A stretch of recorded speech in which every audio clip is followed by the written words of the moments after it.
So, ayun guys, welcome back ulit sa ating channel, no? Medyo long time no see tayo ngayong mga nakaraang araw kasi wala tayong masyadong upload. In fact, almost 3 months na wala tayong nagagawang content na tungkol sa ating motovlogging, ano? Kasi as you know, siguro hindi naman kaila sa inyo na na-aksidente ako.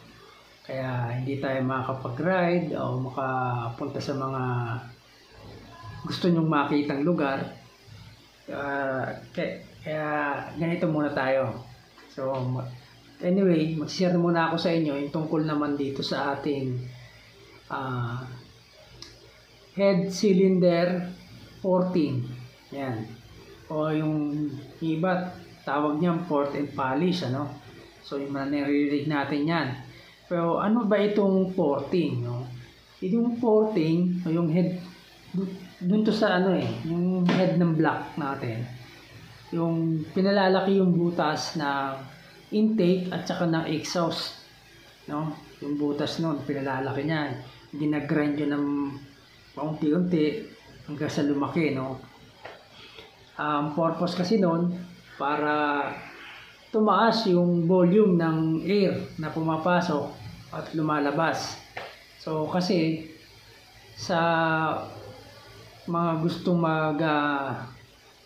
mag-modify ng kanilang motor, lalo na dun sa mga walang masyadong pang-upgrade, ito usually ginagawa nila, no? So stock lang yung block nila, o minsan ano na rin tawag nito, pinalalaki din yung yung bore ng kanilang block.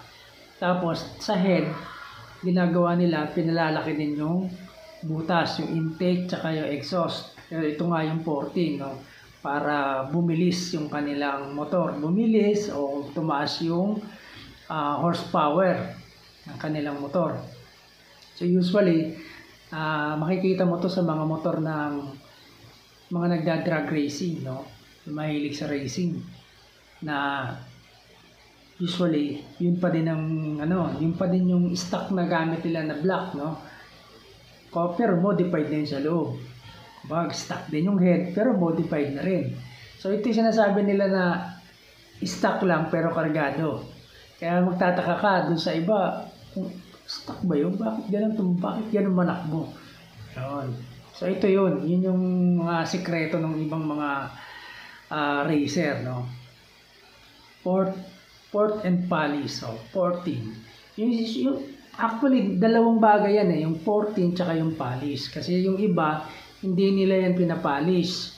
Kasi pagka polish masyado yung intake, yung pasok ng ng gas buo-buo, no?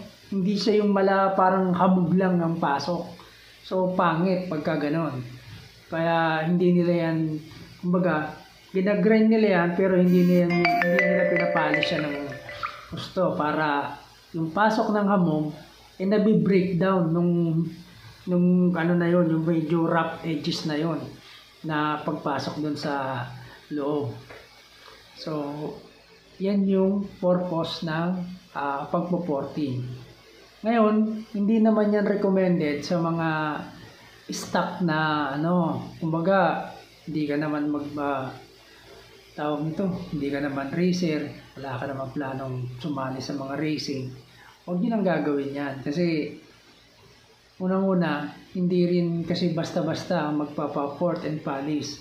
Kailangan paggagawa nyo yan doon sa mga eksperto na o may experience na sa paggagawa ng ganong klase ng modification. Kasi yan guys, pagka nagkamali kayo, wala nang balikan yan. Talagang palpak na, papalitan mo na. So yan ang danger sa port and polish, no? Kaya kung paggagawa nyo yan, pipiliin nyo yung may experience na nagagawa nyan. So siguro yun lang muna ang may share ko sa inyo